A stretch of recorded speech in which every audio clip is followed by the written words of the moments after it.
Good afternoon. They told me I couldn't start speaking till I reached the X. So here I am at the X. Great to see you. I have 24 and a half minutes to give you an update. I'm going to talk about three things because the Air Force trained me that every presentation only has three things to it. I'm going to give you an update on the APT-1 report and the behaviors that we've seen from PLA Unit 61398 since we released the report.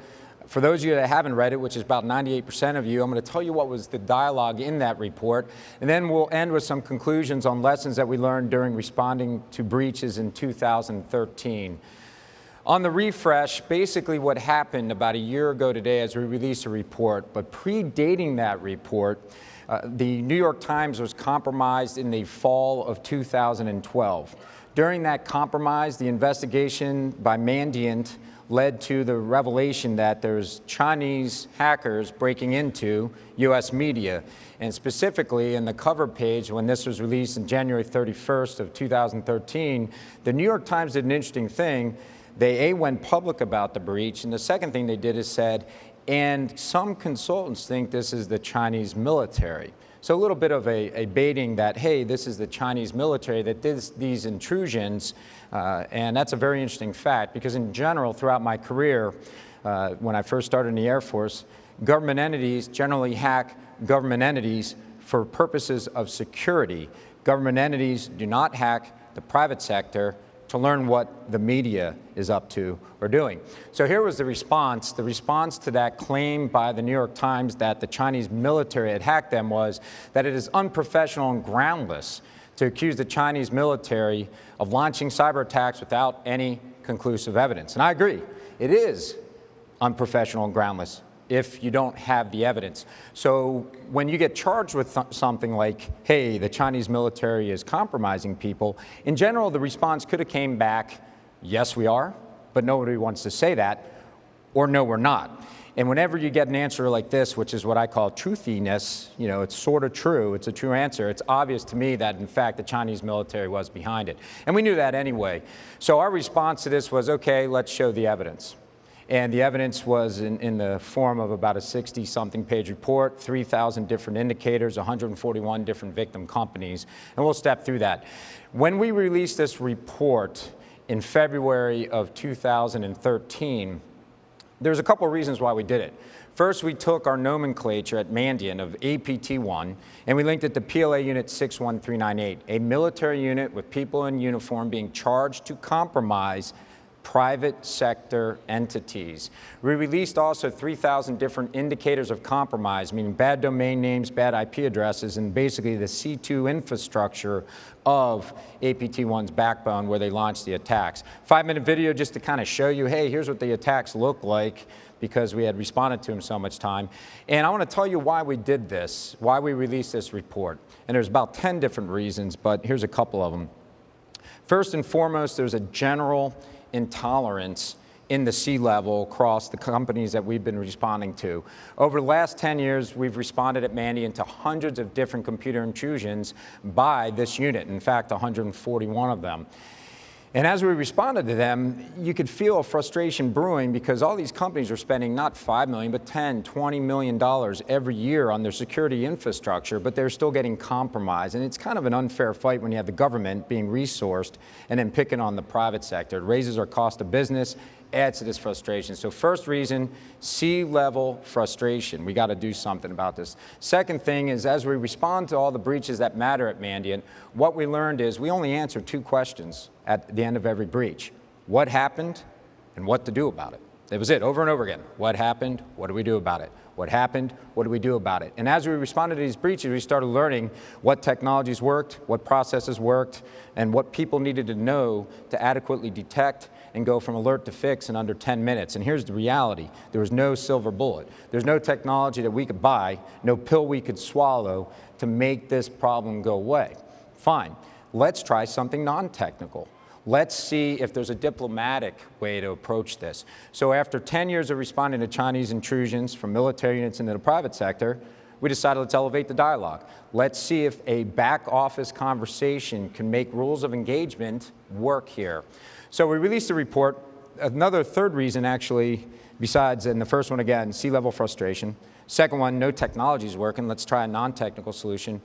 Third thing is we had a bunch of ex-military folks at Mandiant that were tracking this for a long time, and quite frankly, everybody knew the Chinese were doing this, but nobody could really talk about it, so we had to get that out in the open. And I think the final straw is, as I was editing this report, the State of the Union happened last February, and the President of the United States said, we've got to do something about gun control because of the horrible things that happened in Connecticut over a year ago.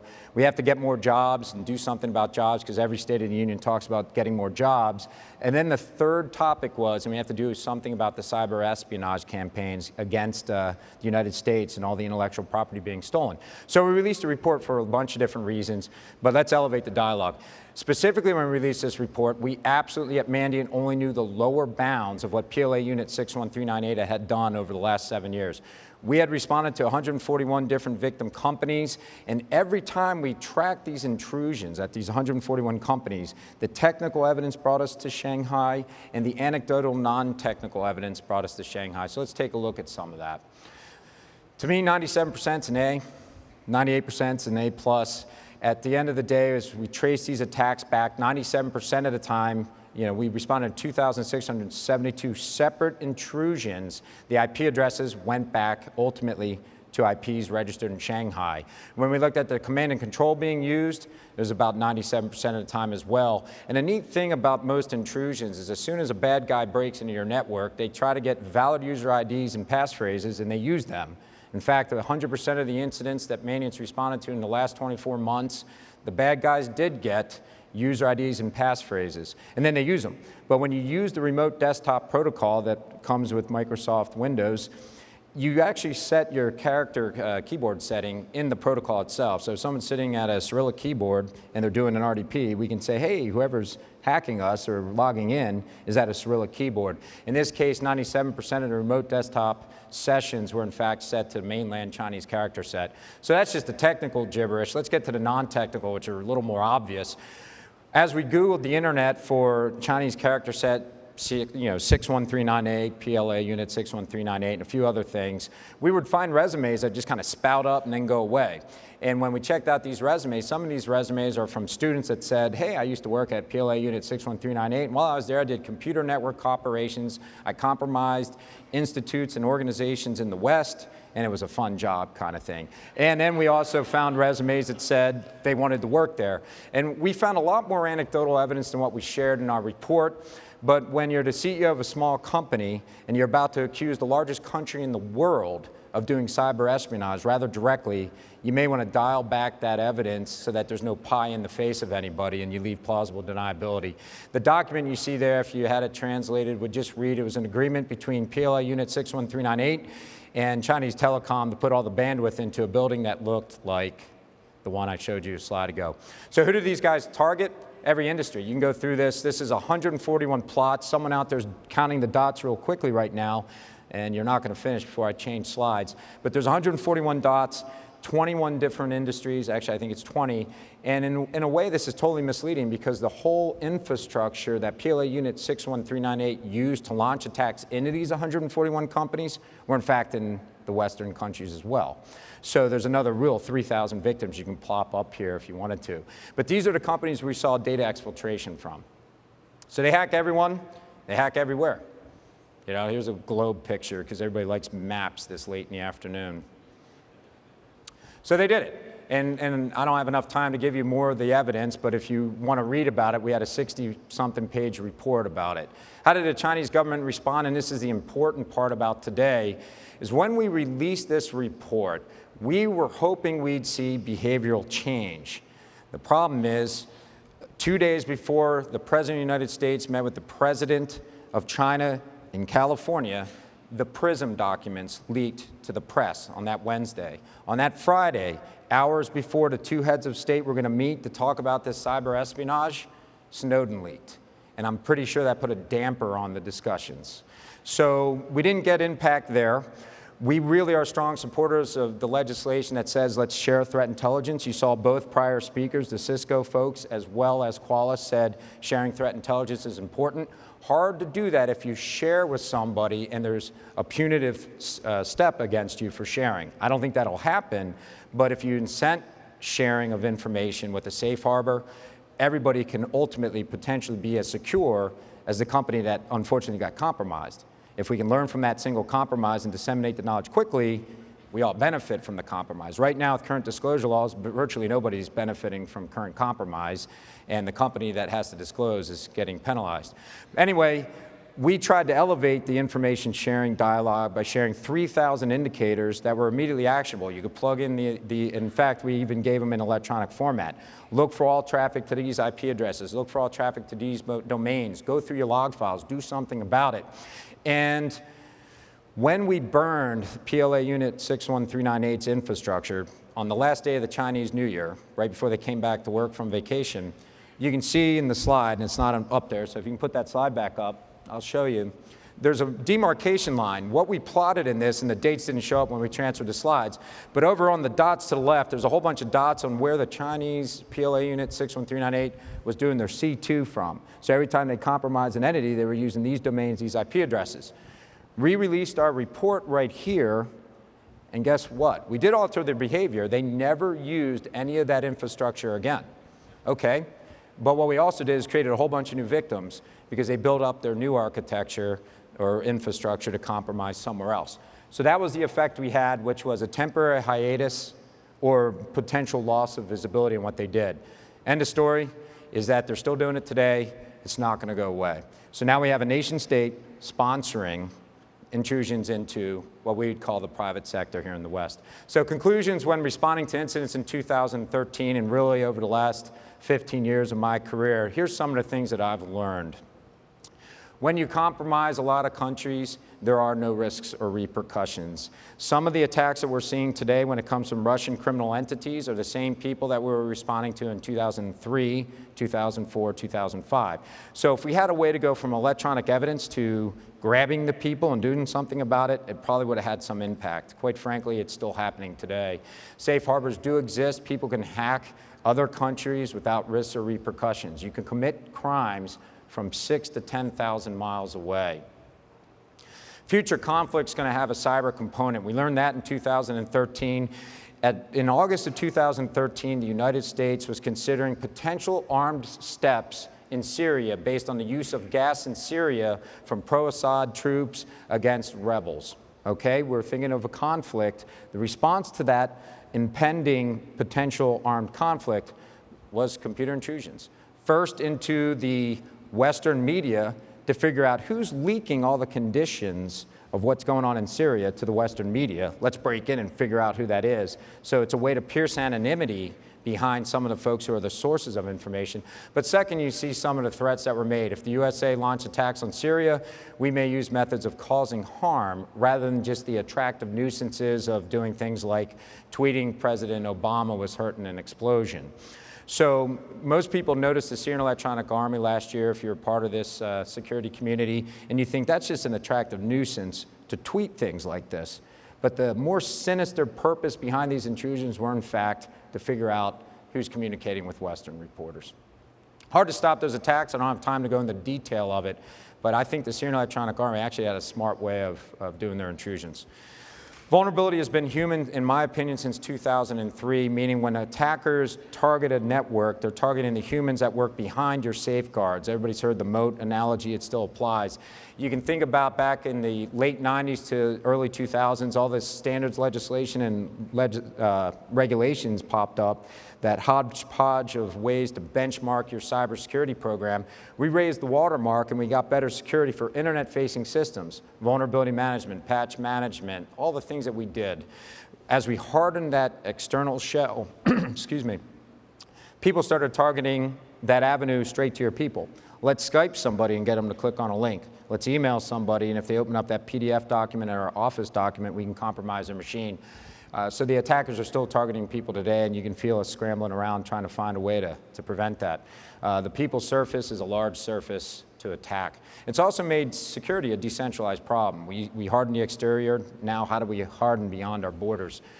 Unfortunately, cyberspace is absolutely asymmetrical right now, meaning the attackers have all the advantages. And I always hear the attackers are smarter. I don't really think that's true. It's just so much easier to shatter crystal than to shape it, right? Same thing in cyberspace. Quite frankly, the defenders are trying to defend hundreds of thousands of machines while an attacker is just trying to break into one. That's not a very fair fight. Second thing is what we're using to defend our networks. As we bring security software to everybody, they go, did you QA this? Does it run on 18 different operating systems? Is it interoperable with 5,000 other things? We actually can't develop the defensive software as fast as the offensive software, which is not QA'd, simply works, and let's run it real quickly and get it out there. So just the nature of the business, offense is going to always be a little bit more effective. I've shown this slide for a long time, and a lot of people say that simply can't be true. So I'll try to explain it this way. I think it is true. For the attacks that Mandiant responds to, I believe if you're an F in cybersecurity or an A in cybersecurity, the attacks had the same chance of being successful because the attackers we respond to will elevate or escalate their sophistication to break in. If you're an F in cybersecurity, if someone hacks you, you just won't know about it. You'll never find out, and ignorance is bliss. You'll be like, whoo, nothing happened. If you're an A in cybersecurity, you're getting dynamic threat intelligence, you have signature-based detection, you have signature list-based detection, you have custom-based ways of finding evil on your network, and at the end of the day, if you are compromised, you're aware of it, you go to alert to fix in a reasonable time frame, you eliminate the consequence of the breaches, and most breaches are limited to a single host. And there are companies that got there. It's hard to get there, it's expensive commitment, but we're rounding the corner to make that more effective and affordable. So the moral of the story is if you're an F in security, you're going to get compromised, period. People can come up with CyberCon levels and threat score levels, and at the end of the day, if you can be compromised, you will be compromised because we can automate this, and if you're an F, you'll never be aware of it. If you're an A, you're aware of it, you have great people, and you pounce on it like the amoeba defense. The liabilities are exceptionally high, and they're still high. And I've seen this throughout my career be like a sine wave. There are years where literally if you get compromised and you know it, the liabilities just seem less. Right now they feel high again, and I'm seeing people get compromised, and the entities within days of being compromised are coming public and saying, I am truly sorry that somebody stole things from us and victimized us. It is one of the only crimes when somebody hacks in.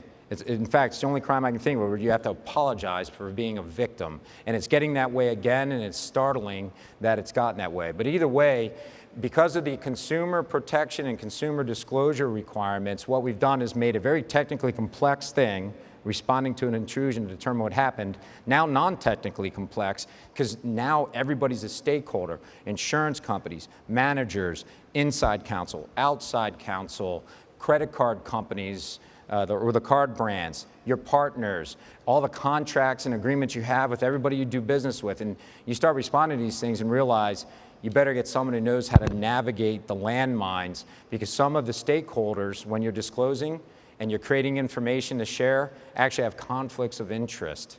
So it's pretty neat. You have to figure out what you need to share, when you need to share it, and who you actually need to share that information with. Very complex environment. I've witnessed in my career, but I have a skewed viewpoint because we respond to incidents, that almost every time a company gets compromised, they say, all right, we're going to transform our security and we're going to do all these other things now. And as companies start doing those other things, I witnessed a victim mindset erode. When you're a victim of a cybercrime, your diligence skyrockets. You feel violated. You feel kind of icky, kind of. And you say, I got to do something about this. You hire people, you expand your team, you buy a bunch of tools, and you aggressively start combating the attackers that are trying to break in. And 6 months later, you don't think it's going to happen again. Some companies get in a battle rhythm because they keep getting compromised. Some actually just go, you know what, we don't need to do all this stuff anymore. The threat's gone down against us. We've proven it. And you see that victim mindset erode over the course of probably about 2 years. And everybody's security tends to be a sine wave. They get really, really good, and then they start dipping down a slope. And a lot of times when you get good at cybersecurity, your best people start to leave. They start realizing we can go here and here and here because you don't have enough folks. The vigilance fatigue is, when you're a boxer and you're guarding your face, over time you just let your guard down. And bad guys will adjust to everything you do. So if you keep extending that marginal line of defense, we at least can predict where the intruders are going to go to and how they're going to break in and try to put visibility on that. But our mindfulness on inspecting that visibility goes down over time. So what do we do about this? Because I always feel like, boy, I give you a lot of bad news. I believe just Thinking about the mindset, security breaches happen. I used to say security breaches are inevitable. I first said that in 2004 when I started a company called Mandiant, and everybody went, no, you are absolutely wrong. And it does feel defeatist, and I don't mean it to sound that way. So I'll just say it this way, security breaches happen, just like other things. That's fine when they happen. I say it is our goal as security professionals to reduce your target area to whatever your risk profile happens to be, but always realize that if there's a way to break in, people are going to try to exploit it. A lot of times when I talk to CISOs and people at security conferences, I always think, leave the conference with the idea of let's figure out how we break into ourselves, because if there's a way to do it, someone may find it, and then monitor the heck out of that. And then let's adopt the philosophy of if a breach does happen, instead of saying, geez, I'm really sorry, I'm sorry world, someone robbed me and it was my fault. I mean, we are responding to hundreds of companies that have been compromised, and a lot of them have a B+, A- in security. And when I see the attacks, I'm thinking to myself, how would we have prevented this? So there's sometimes a mindset of, oh, they must have done something wrong, and that's why they got compromised. But in an operational environment with 200,000 employees, it's a real tough job being the CISO. So think about if you do have the breach, go from alert to fix in 10 minutes and eliminate the impact. And I will always brief this because I'm trying to eliminate the load on your backs, because at the end of the day, your security posture wanes without the security people even knowing it. At most companies, IT operations is way out in front of provisioning things than security, and the security guy's always chasing things down saying, what? We put 300 applications online last month? What? We have 2 million iPads on our network right now? What? We just hired 172 employees in the last 2 weeks, and they all have new desktops, and we don't even know the image for them. I mean, at the end of the day, business moves far faster than the security team that's trying to secure what we're provisioning. So security breaches will happen. It's our goal to eliminate the impact and continue to evolve, and that's why coming to this conference is great. We get to see all the new technology and innovation that's going to address this. I'd like to thank you for your time. I appreciate you being here.